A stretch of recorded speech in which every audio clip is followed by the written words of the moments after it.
Bismillahirrahmanirrahim. Assalamualaikum warahmatullahi wabarakatuh. Perkenalkan, nama aku Anissa Priyani Erwindo. Aku akan menjelaskan terkait apa itu skripsi.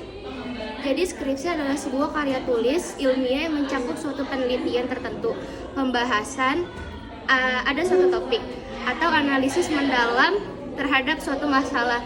Dan skripsi juga merupakan karya ilmiah yang wajib ditulis oleh mahasiswa semester 7 atau 8 sebagai bagian dari persyaratan akhir pendidikan akademisnya. Yang kedua itu ada jenis atau bentuk skripsi. Pertama itu ada penelitian kualitatif.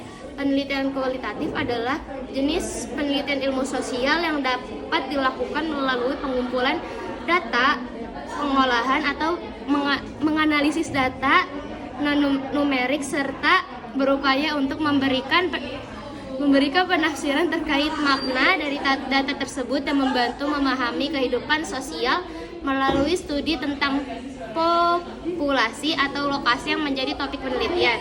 Terus yang kedua itu ada penelitian kuantitatif.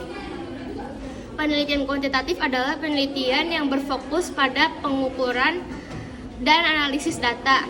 Jenis penelitian kuantitatif dibentuk dari pendekatan deduktif, di mana penekanan ditempatkan pada pengujian teori, dibentuk oleh filosofi empiris dan positivis. Kedua itu ada penelitian survei. Penelitian survei itu dapat diartikan sebagai proses melakukan penelitian dengan menggunakan survei yang dikirimkan peneliti kepada responden survei. Data yang dikumpulkan dari survei kemudian dianalisis secara statistik dan statistika untuk menarik arti kesimpulan peneliti yang bermakna. Terus habis itu ada penelitian kausal komparatif. Desain kausal komparatif adalah bagian dari contoh desain penelitian yang berusaha menemukan hubungan antara variabel independen dan dependen setelah suatu tindakan atau peristiwa sudah terjadi. Selanjutnya, saya Harfita akan menjelaskan penelitian deskriptif. Penelitian deskriptif merupakan penelitian yang dilakukan dengan tujuan untuk memberikan deskripsi terkait suatu populasi, situasi, atau fenomena secara akurat dan sistematis. Sehingga karakteristik penelitian deskriptif bisa menjawab pertanyaan apa, di mana, kapan, dan bagaimana. Namun tidak bisa menjawab pertanyaan apa. Contoh studi deskriptif tentang persepsi masyarakat terhadap pelayanan Puskesmas Eromoko, satu desa Sumber Pulau Harjo, Kecamatan Eromoko, Kabupaten Wonogiri. Penulis Prihatin Ati.W. Selanjutnya ada penelitian tindakan. Yang pertama, penelitian tindakan mengacu pada berbagai metode penelitian evaluasi, investigasi, dan analitis yang dirancang untuk mendiagnosis masalah atau kelemahan baik organisasi, akademis, atau instruksional, dan membantu pendidik mengembangkan solusi praktis untuk mengatasinya dengan cepat dan efisien. Selanjutnya ada sistematika bagian awal. Yang pertama ada halaman judul. Halaman ini memuat judul skripsi, logo universitas, nama lengkap dan nomor induk mahasiswa, serta identitas institusi secara berurutan. Lalu ada halaman sampul dalam. Halaman ini sama dengan halaman judul, hanya saja dicetak dengan kertas putih biasa. Selanjutnya ada halaman persetujuan.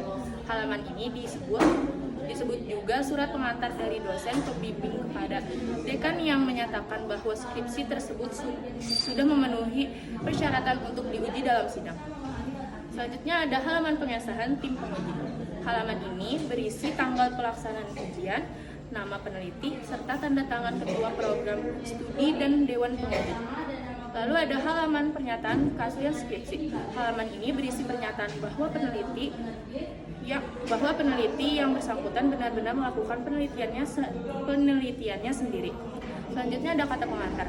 Halaman ini memuat ucapan terima kasih kepada pihak yang telah membantu terselesaikannya penulisan skripsi tersebut. Dan terakhir ada abstrak atau instruksi. Di abstrak itu terdiri dari daftar isi, daftar tabel, daftar gambar, dan daftar lampiran. Selanjutnya ada bab 1 pendahuluan. Bagian-bagian yang harus ada pada bab pendahuluan antara lain Latar belakang penelitian. Latar belakang penelitian berisi tentang alasan mengapa peneliti memilih masalah tersebut untuk diteliti. Pentingnya masalah diteliti dan pendekatan untuk mengatasi masalah tersebut. Yang kedua ada rumusan masalah. Rumusan masalah berisi rumusan dan analisis masalah sekaligus identifikasi. Dan yang terakhir ada tujuan penelitian. Tujuan penelitian merupakan sasaran hasil yang akan dicapai dalam penelitian sesuai dengan rumusan masalah penelitian sehingga dapat memberikan deskripsi dengan jelas, rinci, dan mendalam mengenai proses dan hasil penelitian yang dicapai.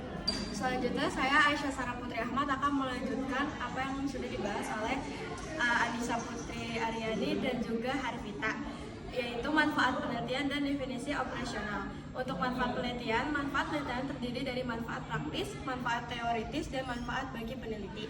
Selanjutnya ada definisi operasional jika diperlukan. Definisi operasional diperlukan bila penelitian yang sedang dikerjakan berisikan istilah-istilah, kata kunci, atau frasa yang berpotensi menimbulkan pengertian ganda dari pembaca. Definisi operasional harus mampu menjelaskan makna istilah yang digunakan secara jelas, ringkas, dan lugas. Selanjutnya ada bab 2, tinjauan pustaka. Bagian-bagian yang harus ada pada bab tinjauan pustaka antara lain landasan teori. Landasan teori itu sendiri berisi daftar teori yang digunakan untuk memecahkan rumusan masalah. Pada bagian ini, penelitian bisa menuliskan hipotesis yang diambil, lalu hasil penelitian yang relevan kerangka pikiran penelitian, pertanyaan penelitian. Selanjutnya ada bab 3, metode penelitian. Bab metode penelitian memuat beberapa hal pokok, antara lain langkah penelitian, langkah-langkah penelitian, tepat dan waktu penelitian, objek dan subjek penelitian, serta instrumen penelitian, teknik pengumpulan data, dan teknik analisis data. Selanjutnya, saya Nila Nisa Pramesti akan melanjutkan hasil presentasi dari kelompok kami.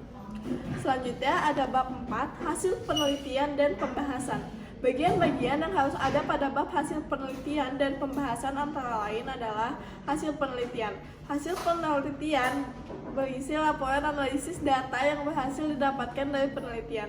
Data ini biasanya disajikan dalam tabel beserta penjelasan di bawahnya. Hasil penelitian berupa data sekunder, gambaran umum, dan data primer, sesuaikan dengan substansi. Selanjutnya ada pembahasan. Pada bagian ini, peneliti harus bisa menjabarkan penjelasan mengenai hasil temuan penelitian yang dianalisis menggunakan teori-teori yang telah ditetapkan sebelumnya. Selanjutnya ada bab 5, penutup. Bab terakhir ini harus memuat beberapa bagian berikut: kesimpulan dan saran. Berisi kesimpulan, penelitian, dan saran untuk peneliti selanjutnya yang akan melakukan penelitian dengan subjek serupa. Implikasi menguraikan kegunaan temuan peneliti baik secara teoretis atau praktis. C. Bagian akhir. Pada bagian akhir, peneliti bisa membuat daftar pusaka dan lampiran yang digunakan dalam penelitian. Daftar pusaka, daftar bacaan yang berisi bahan-bahan pustaka yang digunakan peneliti, baik yang dirujuk maupun yang tidak dirujuk dalam teks. Lampiran yang disertakan hanya keterangan-keterangan yang dipandang penting, misalnya dokumen pelaksanaan penelitian, hasil perhitungan, dan lain sebagainya. Sekian presentasi dari kelompok kami, kurang lebihnya mohon maaf. Wassalamualaikum warahmatullahi wabarakatuh.